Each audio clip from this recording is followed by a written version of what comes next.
know that slow sinking feeling when you start to wonder if you've been crazy all along? Like maybe you really are the problem, the one who just doesn't get it, the one who keeps missing the mark, even though you're the one staying late and fixing everything. I lived with that feeling for years. I told myself it was just how corporate life worked, that I needed to be more patient, more grateful, more whatever they said I was missing. Then one long Labor Day weekend in a cabin in the Texas Hill Country outside Austin, everything I thought I knew cracked open like cheap drywall. My name is Lila Bennett. I'm 28 years old, and I used to believe that if I just kept my head down and did the work, the credit would eventually follow. I worked in the compliance and risk division at a mid-sized financial services company based in Austin. My boss, Marcus Holloway, had been my direct manager for almost 4 years. He was charming in that polished golf club way, always the first to buy a round after a big win, always the one who got invited to the executive dinners. The HR manager, Jenna Walsh, was the one who handled reviews, complaints, and culture. On paper, we were one big supportive team. In reality, I had been slowly disappearing for a long time. The company rented a big, rustic, modern cabin for the annual Labor Day team retreat. 12 of us, plus spouses for some, were supposed to bond and align on vision for the next quarter. I almost didn't go. I had a mountain of reports due, and the last thing I wanted was forced campfire chats with people who already acted like I was background noise in meetings. But Marcus made it clear attendance was expected. "Team players show up, Lila," he said with that easy smile that never reached his eyes. We arrived Friday afternoon. The cabin sat on a ridge with long views of scrub oak and limestone hills. It had a big open living room, a long dining table, and a deck that wrapped around the back. My room was small, but had its own tiny balcony. I unpacked, changed into jeans and a flannel, and tried to relax. That lasted about 2 hours. After the welcome barbecue on the deck, everyone drifted inside for drinks and the first team alignment session. Marcus stood at the head of the big table like he owned the place.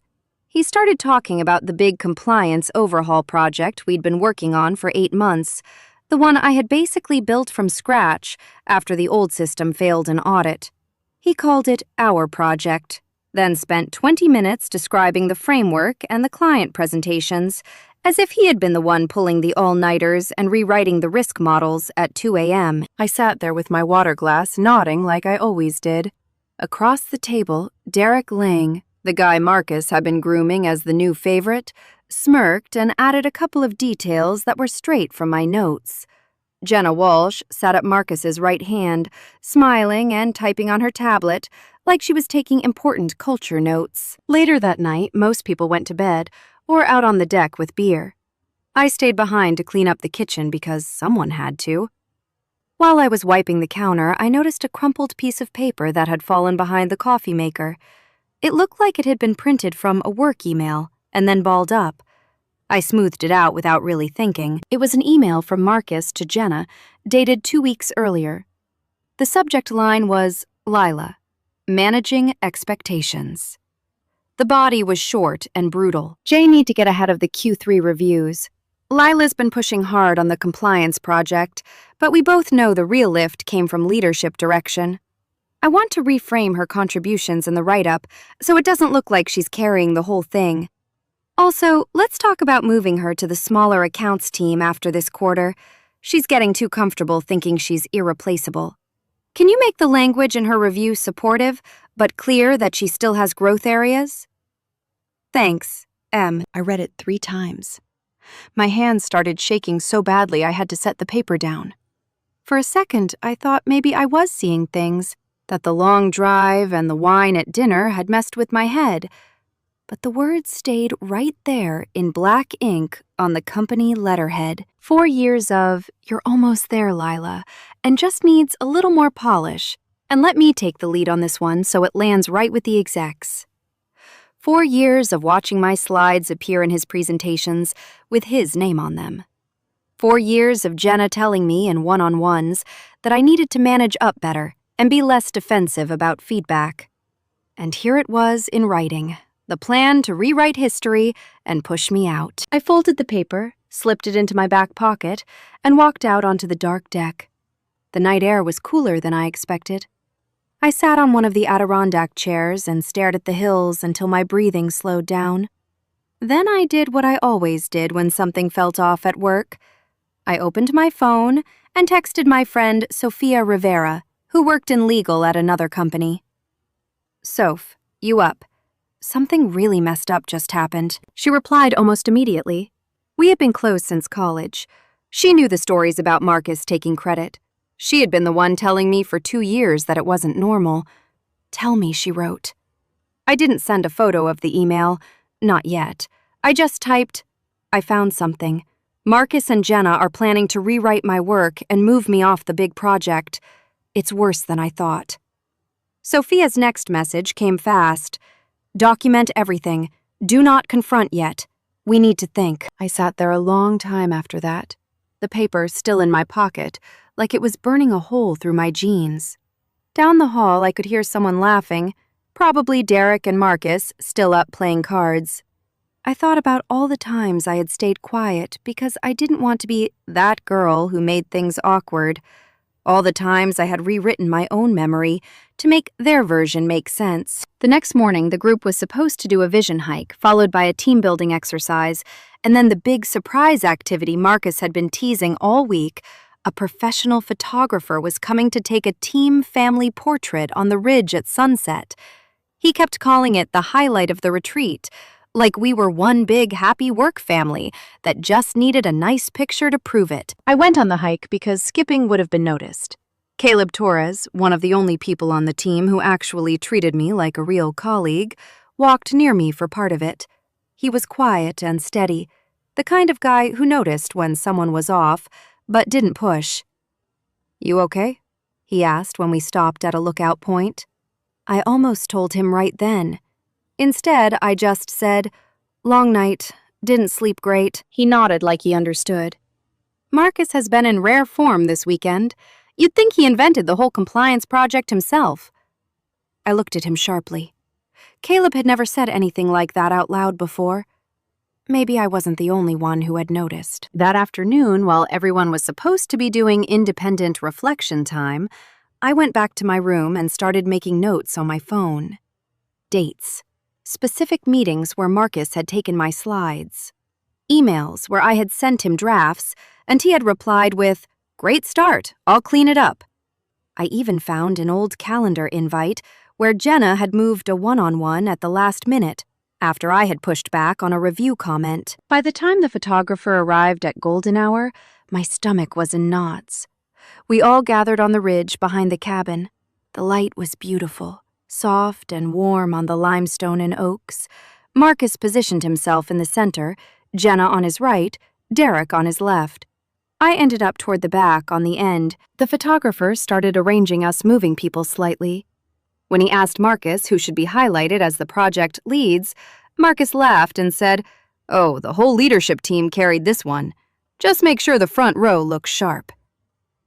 I felt something cold settle in my chest. The photographer took a few test shots, then paused and looked at his screen. "Could we maybe have the woman in the back step a little more to the side? The light's hitting her weird, and it's throwing off the composition." Marcus didn't even look at me when he answered, "Yeah, Lila, just slide over a bit. We want the core group front and center anyway." It was small. It was nothing. But it was exactly the kind of thing that had been happening for years. Quiet, polite, and completely erasing. I stepped to the side like he asked. The camera clicked. Everyone smiled for the next round of shots. When it was over, Marcus clapped his hands and announced we were doing a quick, share what you're grateful for circle before dinner. People went around saying things like, the opportunity to grow and this amazing team. When it got to me, I said something generic about appreciating the chance to work on meaningful projects. Marcus smiled at me like I had just said exactly what he wanted to hear. That night after dinner, while most people were on the deck again, I slipped away to the small office nook off the main living room. The company had set up a temporary printer and a couple of laptops for anyone who needed to check email. I logged into my work account and started pulling old files. I didn't have a plan yet. I just needed to see it all in one place. Caleb found me there around 10. He knocked softly on the open door. "Hey," he said. "You disappeared. Everything all right?" I looked at him for a long second. Then I pulled the crumpled email out of my pocket and handed it to him without a word. He read it. His face changed. When he looked back up at me, his voice was low. Lila, this is bad. You know that, right?" "I know," I said. My voice sounded steadier than I felt. I've been telling myself for years that I was overreacting, that maybe I really did need to do more. But this is them admitting it out loud. Caleb sat down in the chair across from me. "What are you going to do?" I didn't have an answer yet, but for the first time in a long time, I knew I wasn't going to just swallow it and smile at the next team photo. Caleb read the email again, slower this time, like he was making sure the words didn't change. When he finally looked up, his face was tight. "This isn't just taking credit," he said quietly. "This is them planning to move you off the project and make it look like it was their idea all along. Jenna's helping him write the reviews so it sticks." I nodded. My throat felt tight, but the anger was starting to burn through the shock. I've been sitting in meetings for 4 years listening to him say, "Lila brought some good thoughts, but leadership really shaped the direction." I kept thinking maybe I really wasn't clear enough. Turns out they were just making sure I stayed small. Caleb handed the paper back. "You can't let this slide, Lila. Not this time." "I know," I said. "But if I go in swinging, they'll just say I'm difficult. That's what they've been setting up for years. Every time I pushed back on a review, Jenna would nod and say, 'We just want you to succeed.'" He was quiet for a second. Then he leaned forward. "I have access to the shared project drive. Marcus has been uploading final versions with his name on the metadata. I can pull the original timestamps and the versions you sent him first, if you want them." I looked at him. Caleb had never offered anything like that before. He was careful, the kind of guy who stayed out of drama. The fact that he was willing to dig told me everything I needed to know about how obvious this had become. "Yeah," I said. "I want them." We didn't talk much after that. He went back to his room, and I stayed in the nook until the lights in the main cabin went out. I didn't sleep much that night. Every time I closed my eyes, I saw Marcus's easy smile at the photo shoot, telling the photographer to move me out of the frame like I was a piece of furniture in the way of his perfect shot. Saturday morning, the group did a strategic alignment session on the deck. Marcus stood at a whiteboard he dragged outside and started mapping out the next quarter. When he got to the compliance overhaul, he pointed at the framework I had built and said, "This is the piece that's really going to separate us." I spent a lot of late nights tightening the risk scoring so it would actually pass the next audit cycle. I felt my jaw clench. Caleb, sitting 2 chairs down, glanced at me. Derek nodded along like he was hearing brand new information. Jenna sat with her tablet, typing, and smiling that soft HR smile that never quite reached her eyes. After the session broke, I cornered Marcus near the coffee station, while everyone else drifted toward the hiking trail. I kept my voice light, the way I had learned to do when I still thought playing along was the smart move. "Hey, quick question on the compliance deck for next week's client call," I said. I noticed some of the risk model slides got updated. I had a couple of the original calculations that might still be useful to include. Marcus didn't even look surprised. He just gave me that patient, slightly tired expression he used when he thought I was being difficult. "Lila, I appreciate you staying on top of the details," he said, "but we're trying to keep the narrative clean for the client. Too many voices and it starts to look like we don't have a unified direction. I've got it handled. Why don't you focus on pulling the supporting data for the smaller accounts? That's where we really need the bandwidth right now." It was so smooth, so reasonable sounding. If anyone else had been standing there, they would have thought he was being a good manager, protecting the team from scope creep. But I heard what he was really saying. "Stay in your lane, the one we just decided to shrink for you." I smiled back because that was what I had been trained to do. "Got it. Thanks for clarifying." He walked away like the conversation was already forgotten. I stood there with my coffee going cold in my hand and felt something shift. Not the dramatic snap people talk about in movies, just a quiet, cold click, like a lock finally turning all the way. That afternoon, I texted Sophia the full text of the email. She called me 5 minutes later from her car. "Lila, this is textbook," she said, her voice tight. "They're not just stealing credit. They're building a paper trail to justify pushing you out or demoting you so it looks performance-based. You need to get copies of everything. Original files, timestamps, every email where you sent him drafts. And do it now, before they realize you saw that note." "I'm already on it," I said. "Caleb's helping pull the dry versions." "Good.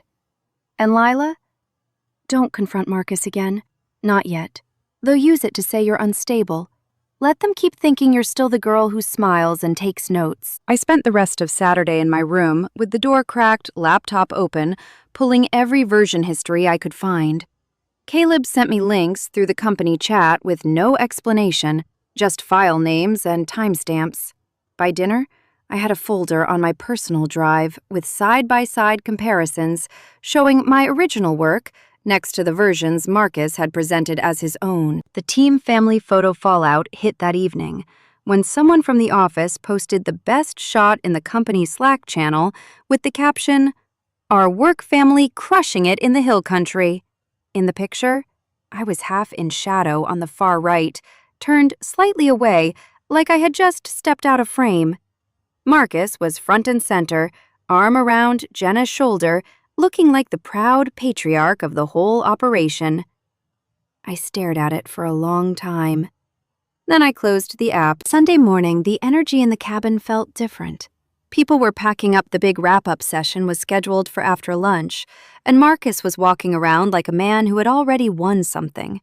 He pulled me aside near the deck stairs while everyone else was loading cars. "Lila, quick word before we head back," he said, voice low and friendly. "I know you've been putting in a lot on the compliance stuff. I want you to know I see it. But I also want to be honest with you.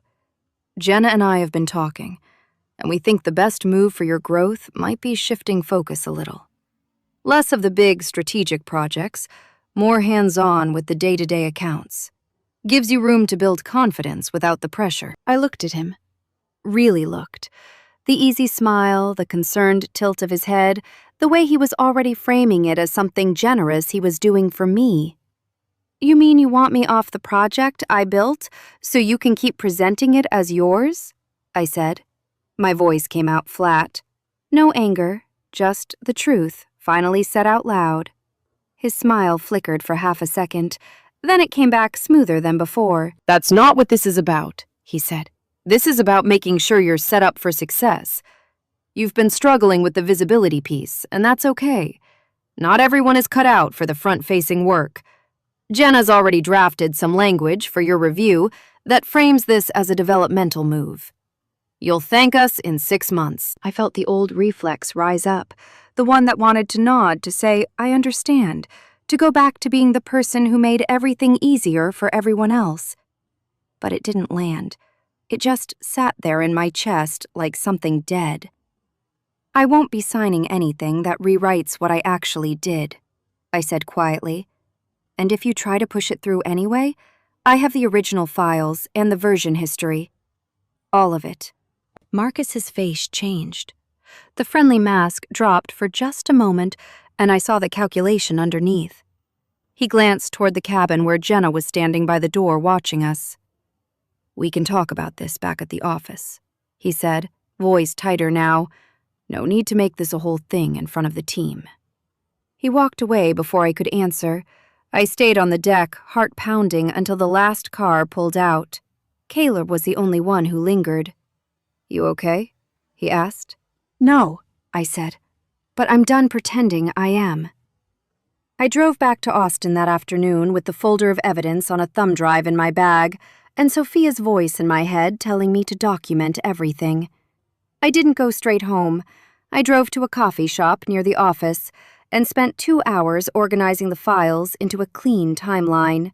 Every date, every email, every slide deck with metadata showing who actually created the first version. By the time I got home, it was almost dark.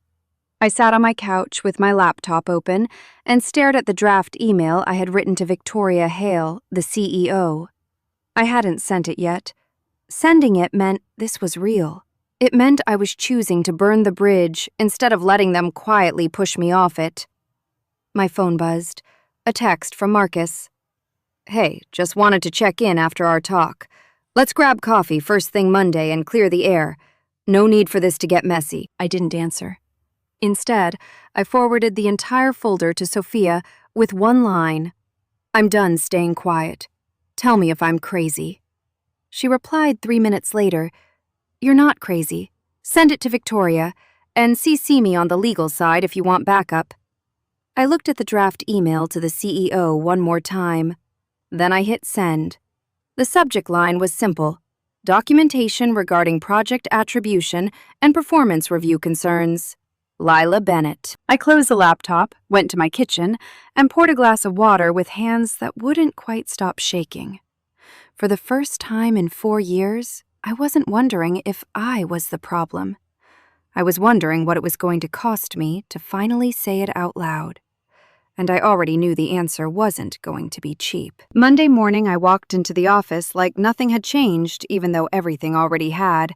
The email to Victoria Hale had gone out Sunday night. I didn't know if she had seen it yet. I didn't know if Marcus or Jenna had been tipped off. I just knew I wasn't going to keep pretending the version of me they had built was real. I made it to my desk, opened my laptop, and started pulling the files I knew I would need. Around 9:30, my calendar pinged with a meeting invite from Victoria's assistant. Quick sync. Victoria's office, 10 a.m. Marcus and Jenna to join. No agenda, just the 4 of us. When I walked in, Victoria was already behind her desk. She was in her usual crisp blouse, calm face, but her eyes were sharper than usual. Marcus sat to her left, looking relaxed in that way people do when they think they still control the room. Jenna was on his other side, tablet-ready soft smile already in place. Victoria didn't waste time with small talk. "I received an email last night with quite a bit of documentation attached," she said, looking straight at me. "Lila, I'd like you to walk us through what you sent and why." Marcus jumped in before I could open my mouth. "Victoria, I think there's been a misunderstanding. Lila and I had a conversation at the retreat about her role on the compliance project. She's been under a lot of pressure, and sometimes when people feel overwhelmed, they start seeing patterns that aren't there. Jenna and I were just trying to support her development." Jenna nodded, the picture of concerned HR professionalism. "We've noticed Lila can be quite defensive when feedback is given. We were hoping to have a constructive conversation this morning to reset expectations." I didn't look at either of them. I looked at Victoria and opened the folder on my laptop. "I sent you the original version histories, the emails where I sent Marcus the first drafts and the metadata showing who actually created the files I said." My voice was steady, even though my hands weren't. I also included the email Marcus sent to Jenna 2 weeks ago about how to reframe my contributions in my review and move me off the project so it would look like leadership had done the heavy lifting. Marcus's smile stayed on his face, but it went stiff around the edges. That email was taken out of context. We were discussing how to best position the work for the team's success. Victoria didn't answer him. She kept looking at me. "Keep going, Lila." I pulled up the side-by-side slides. These are the decks Marcus presented to the executive team in May. The risk model and the client framework were both created by me in March. He changed the author metadata and the title slide after I sent him the files. I have the timestamps and the original emails where he asked me to let him clean it up for leadership visibility. Jenna tried next. Her voice was still soft, still reasonable. "Lila, I know this feels personal, but sometimes when we're close to the work, we lose perspective on how much support we actually received. Marcus has been very generous with his time mentoring you. We don't want to see that turned into something negative." I finally looked at her. "You helped him write the language that would make it look like I was struggling, so you could justify moving me. You didn't mentor me. You managed me out of the work I built." The room went quiet. Victoria scrolled through the documents on her screen for a long minute. When she spoke again, her tone had changed. Marcus, Jenna, I'm going to need both of you to step out for a moment. Lila, please stay. They left. Marcus didn't look at me on the way out. Jenna's tablet was still in her hand, but her smile had slipped. When the door closed, Victoria leaned back in her chair. I've been hearing versions of this story for a while, she said, not just about you. There have been quiet complaints from other people on the team about credit being shifted and reviews that didn't match the actual work. I didn't have enough to act on until now. Thank you for sending the documentation. It's thorough. I nodded. My throat felt tight. I should have sent it sooner. I kept thinking if I just worked harder or explained better, it would stop. I let them convince me I was the problem. Victoria was quiet for a second. That's what they count on. People who do the real work usually don't want to make noise. It makes them easy to erase. She told me she was putting Marcus on administrative leave, pending a full review, and that Jenna's involvement would be investigated by an outside party because of the clear conflict in how reviews have been handled. The compliance project credit would be corrected in the internal records and in any external client materials. She offered me the option to stay on the project with a new reporting line or to take some time if I needed it. I took a breath. I don't think I can stay here, I said. Not after this. Even if Marcus is gone, the culture that let this happen for years is still here. I spent 4 years believing I wasn't good enough because they needed me to believe it. I'm not willing to keep paying that price just to have a job. Victoria didn't try to talk me out of it. She nodded like she understood. I'll have HR prepare a separation package. You'll get the standard severance plus the project bonus that should have been tied to your work. And, Lila, if you ever need a reference that actually reflects what you did here, you have mine. I walked out of her office feeling strangely light and completely hollow at the same time. Caleb caught my eye from across the floor and gave me a small nod. He already knew. Sophia texted me 20 minutes later. Proud of you. Call me when you're ready. I didn't go back to my desk. I went straight to my car, drove home, and sat on my couch in the middle of a Monday afternoon with the folder still open on my laptop. That was when it hit. 4 years. 4 years of staying late, of rewriting my own contributions in my head so they would fit the story Marcus and Jenna wanted me to believe. 4 years of nodding when they told me I needed to manage up and be less defensive. I had let them shrink me because I was afraid of being difficult, afraid of losing the only version of team I had. And they had counted on that fear. They had used it. I started crying somewhere between the 3rd and 4th year of it replaying in my head. Not quiet tears, the kind that come from somewhere deep and ugly, the kind that make your chest hurt and your breath catch.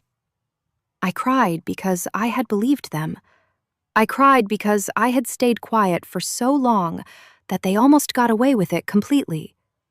I cried because the place I had treated like a second home had never actually been safe for me, and I had spent years defending it anyway. When the crying finally slowed, I sat there with my face hot and my eyes swollen and felt something else underneath it. Not relief yet, just clarity. The kind that doesn't feel good, but feels true. I had lost the job I thought I was building a career around. I had lost the illusion that hard work and loyalty would eventually be seen. I had lost the version of myself who kept smiling through the erasure because she didn't want to cause problems. That part was gone, and it wasn't coming back. What I still had was the evidence that I had done the work. What I still had was the choice to never let anyone rewrite me like that again. What I still had was the knowledge that staying silent had only ever protected the people who were taking from me. 2 weeks later, I signed the separation papers. The company announced Marcus was pursuing other opportunities, and that Jenna had been reassigned while an external review was completed.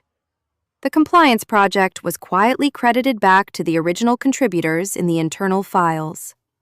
Caleb sent me a message saying the team was different without Marcus steering every narrative. It didn't make me want to go back. I spent the first month after leaving doing nothing but sleeping and walking and answering Sophia's texts when I could. Then I started taking small contract projects, compliance reviews, for smaller firms that actually wanted the work done right, instead of claimed by someone else. The money was less steady, but the work was mine.